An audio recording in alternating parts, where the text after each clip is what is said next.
What's up, folk? It's your boy Chickstar here, in effect.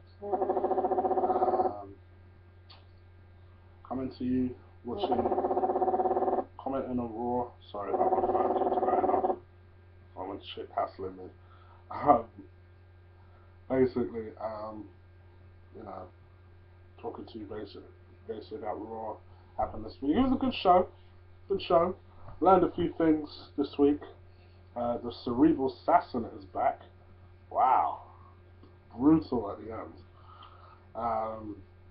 It feels like, dare I say, considering I made a video 2 weeks ago that said I wasn't really that excited about WrestleMania, give WWE their props. The last couple of weeks they're starting to up their game, and it felt more exciting. Dare I say, it felt, dare I say, attitude-esque. Like, it was really good, especially the beatdown at the end of the night. That was very Attitude Era-esque. Yeah, it was good. It was a good show. Let's start from the top. I took my notes on my phone, the same phone that's been going off. So do bear with me as I kind of remind myself of what happened in the show. So yeah, opening segment was with Triple H, Batista, and Orton. It was a good opening segment, actually. You know, excuse me, because I refuse to call him God. Triple H has to have a 20-minute opening segment, brother. And he had a 25-minute ending segment, run over included, because we can't be interrupting no Triple H segment and run this shit. Essentially, what happened was he basically came out and said that, you know, he was going to have a man-to-man talk with Daniel Bryan. Batista came out obviously pissed that he's had to earn a match, which he thought was going to be one-on-one, and now it's turned out to be a triple threat match. So he's like, well, what the fuck? So obviously Triple H was like, it's not going to get to that because Daniel Bryan ain't going through me. Then Orton came out and basically said, you know, I completely agree with what Batista's saying. How could you turn it into a triple threat match? How could you let yourself become emotionally involved? FYI, love Batista's t-shirt. I need that. No paparazzi shit. Love that t-shirt. So yeah, he was. I wish Batista would heal it up a bit more. It seems a bit more like a tweener, like a reluctant tweener, like a heel that wants to be face. I wish he'd go all the way with it, because what I loved about him in 2009, he embraced that Hollywood rock-esque type character, and I think he needs to now go fully. He needs to really commit to that character. That's my only issue with Batista at the moment. If you don't heal it, go all the way heel. Don't be a reluctant heel. So anyway, basically they were going back and forth. Orton and Batista had a nice exchange. A nice exchange because you can tell it kind of resonated with what people were thinking.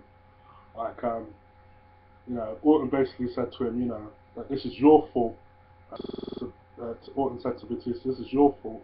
If you lived up to your hype when you came back, this shouldn't even be happening. The main event was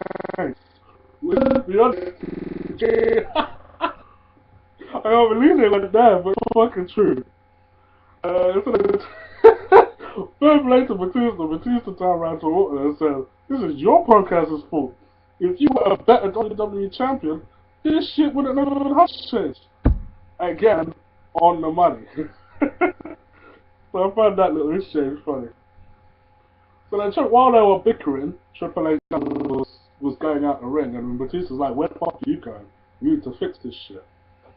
So Triple H said, you know what, I've had enough of all of you. I've had enough of this bullshit. You're talking about how you're complaining about the fact that it's going to be a triple threat match if Daniel Bryan beats me. Well, fuck that. When I beat Daniel Bryan, you ain't got to worry about Daniel Bryan going into your match. Because if I win, it's going to be me. So it's going to be Batista, Orton, and then Triple H basically saying that he'll enter the main event and win the world title. Which, let's be honest, Triple H ain't above doing. Can't see him working double duty though, but he ain't above doing that. So there, that looks absolutely interesting little twist. Anyway, so that segment was over. Next, sorry, checking my phone. Usos versus Real Americans had a match. Real Americans actually won. So I'm hoping that, you know, that Real Americans actually have their title match at WrestleMania. I think that'll be a good match. Obviously, I imagine that they'll do some sort of Jack Swagger turn on Cesaro. I think it'll be a good match, good payday for the lot of them. I think three out of four of them are good workers. So I'm looking forward to it. And Kane and Shield had a backstage segment, basically from SmackDown. SmackDown basically on the main event. Kane and Big Show had a match. Kane asked the Shield to beat down the Big Show. They refused. They were going to walk away. Kane grabbed Seth Rollins, was going to choke slam him. Then Roman Reigns came in and speared him. So they showed that little segment, but I actually watched SmackDown. I know it was shock horror, so I already knew that. Wasn't half bad, to be honest. I think Ziggler and Alberto Del Rio had a decent match, which Ziggler actually won. But yeah, I digress. So they had a little backstage segment. Kane saying, you know what, let's bygones be bygones. I need you guys to be on the same page as me. I need you to be our asset, because if I can't rely on you, how can the authority rely on you? Fair point. So then that was that. And Bad News Barrett and Hornswoggle, I didn't even know that motherfucker was still employed by WWE. Hair's all grown out and shit. It was St. Patrick's Day yesterday, so obviously that's how I have all the Irish motherfuckers out. Bad News Barrett does his usual stick. Does this motherfucker ever actually wrestle now? Or is it just the same bullshit? I want to see him wrestle. Fuck, I like Wade Barrett. I don't want to call it Wade Barrett. I don't call it Bad News Barrett. Oh, I got some bad news. Anyway, I'm not British. Why am I trying to do a British accent? Anyway, Sheamus versus Titus. What the fuck is Titus O'Neil dressing in all that bullshit for? I thought the whole point of healing a Titus O'Neil was so that he'd be a bit more serious and he'd be a monster heel. So why is he now making an idiot out of himself by dressing in that bullshit? I was like, what? You know, if I've said that somebody's faced Sheamus, you should know by now who the fuck wins. So I'm not going to bring myself to say it.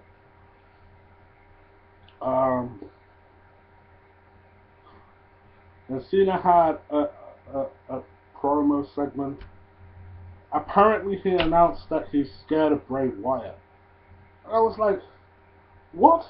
Where the fuck did that come from? Because last week, you were clowning the annoyance of, I know it's just about every fucking YouTube video. It did annoy me at the time, but at the same time I was just like, this is Cena.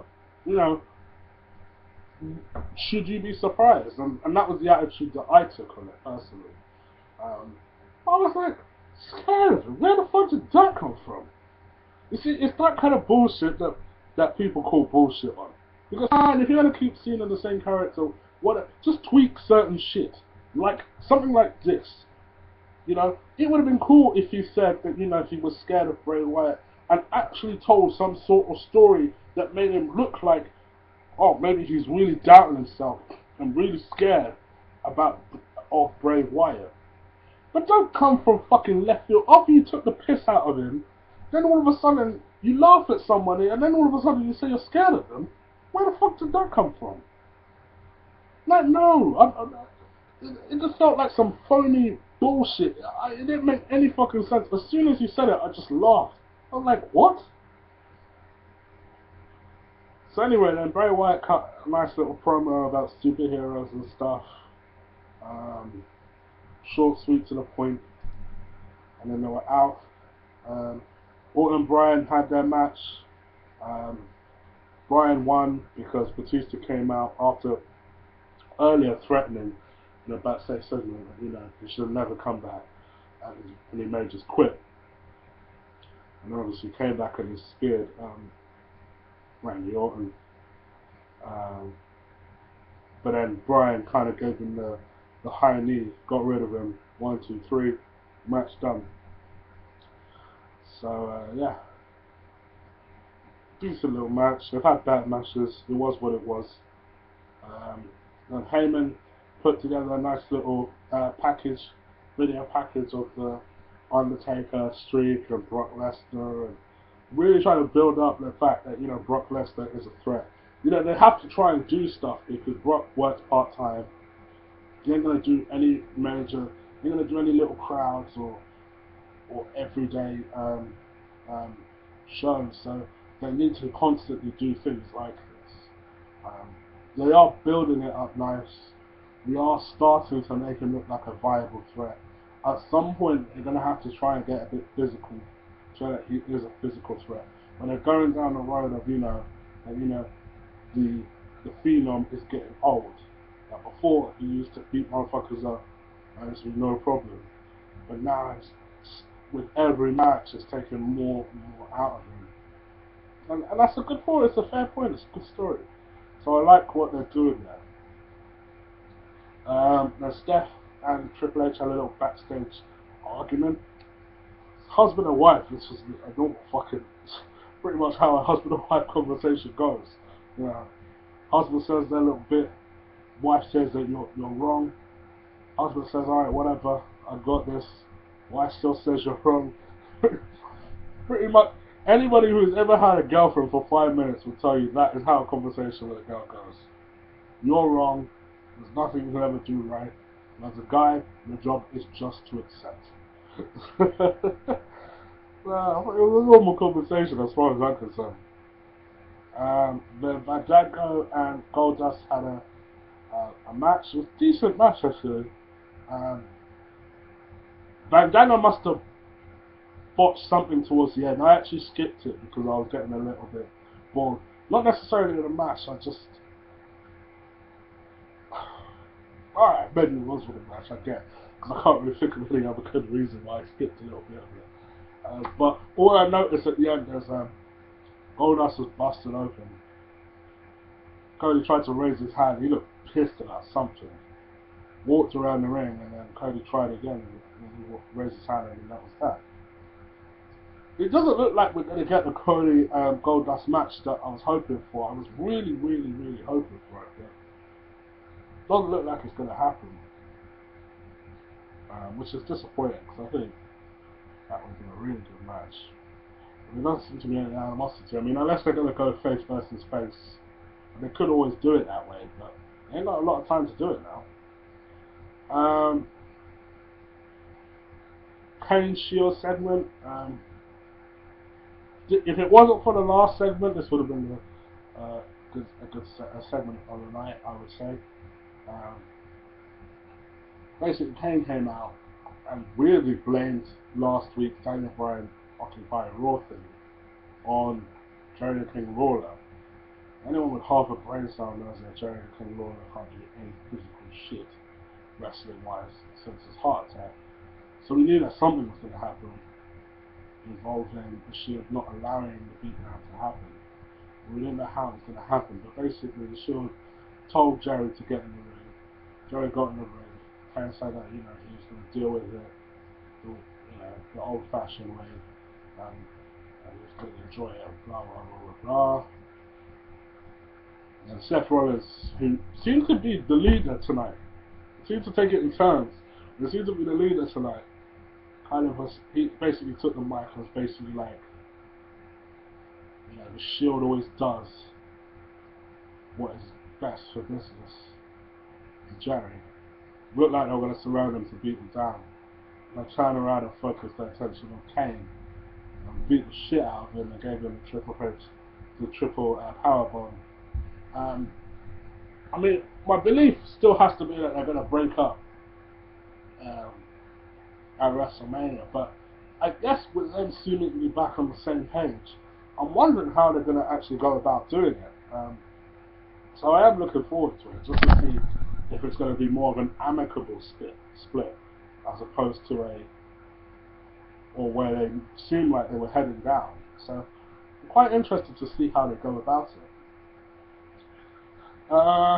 And then the main event segment happened. Oh no, sorry. Excuse me, there was a Diva match.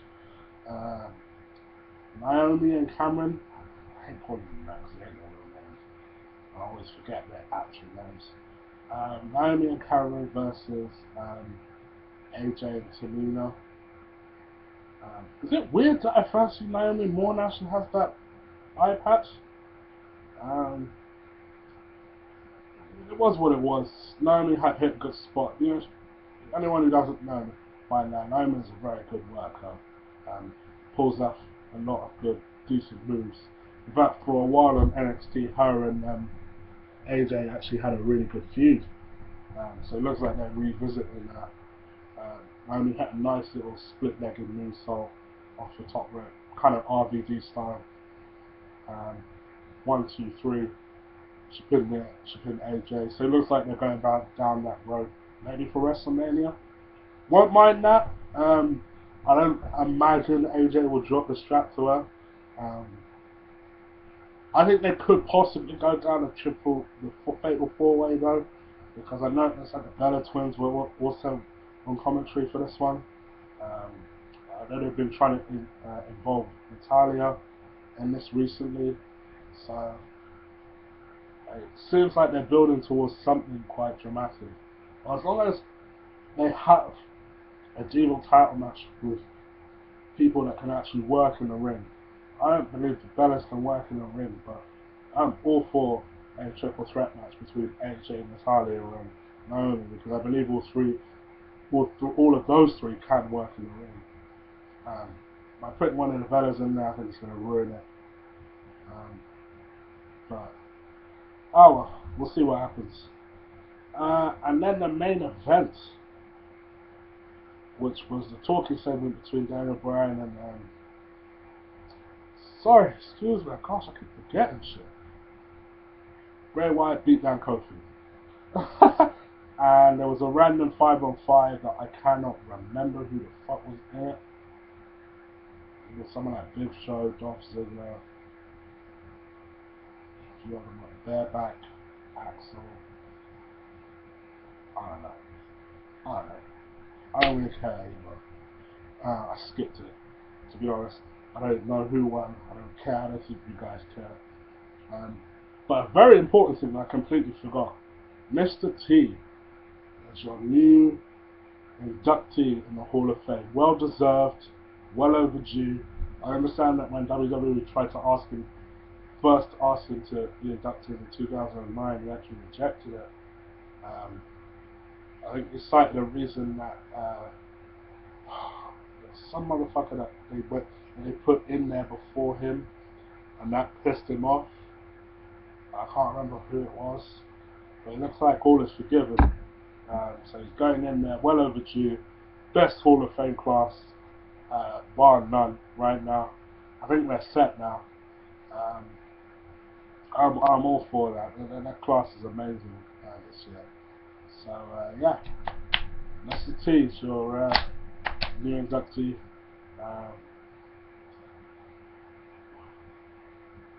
And then the main event segment with Daniel Bryan and Triple H. Triple H was acting quite facey here, so he obviously knew something was going to happen. He basically said that, you know, last week we crossed the line, but whatever I've tried to do, I genuinely tried to do it for business. I didn't mean any harm, but you crossed the line, and I'm going to make you pay at WrestleMania. I just wanted to, wish you all the best. Tried to shake his hand. Daniel Bryan obviously said no. Triple H said, fair enough, you know, I do the same. And he just said that, you know, despite what happens, despite the amount of stuff that I've thrown at you, that a lot of people would get it.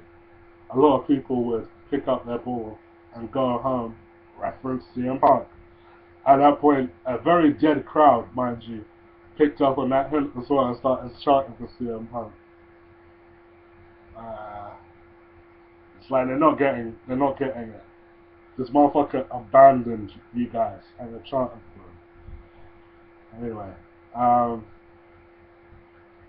so he made that little dig, and then he just said, you know, I just want you to know that I respect you. Exit left, stage left. Stephanie looking fly as ever. Although I still think that hair looks better down, but she still looks sexy as ever. Came out pissed that Triple H was talking about what the fuck you respect this guy for disrespecting the McMahon family name, running a mouth, brought about 6 guys out, allegedly from the local police to arrest Daniel Bryan. The way they did this was kind of nice, actually. Basically, these supposed police officers went into the ring. Daniel Bryan weren't resisting or anything, but they basically tackled him to the ground to put cuffs to them. It seemed like at first Triple H and Steph were arguing about it. And then they sort of smiling together. And then Triple H went into the ring and was like, get off him. This is not necessary. It's unnecessary. Especially as you guys ain't even the real police. I started laughing. I thought, I love classic Triple H heel. And he absolutely whooped the shit out of Daniel Bryan as Daniel Bryan was handcuffed. Whooped the shit out of him. There was a nice little spot where Steph slapped him and Daniel Bryan screamed, "You slap like a girl. You slap like a girl." I mean, that's no fucking shit. Whooped the shit out of him. And then pedigreed him and basically said, you know, this is my house. Nobody disrespects my house. Nobody. And the overrun finished eventually. It was a good show. Like the attitude and the WWE attitude ending. Good show. They're building my excitement. You motherfuckers just got me back for WrestleMania. I'm ordering this shit now. Sorry for my overrun. I see this is hitting 23 minutes now. Yeah, it was a good show. Please do comment. Subscribe, motherfuckers. How many times have I got to tell you? Comment down below. Like this video. I'm hoping you guys heard me today. I was disappointed with the quality of some of my videos. I promise I'm going to set up the microphone on my new computer where none of this shitty movement quality and microphone quality is going to happen. It's going to be some sharp, razor sharp shit coming up. I just need to get my ass in gear and do it, get the show off the ground. But I hope you do like the show for what it is.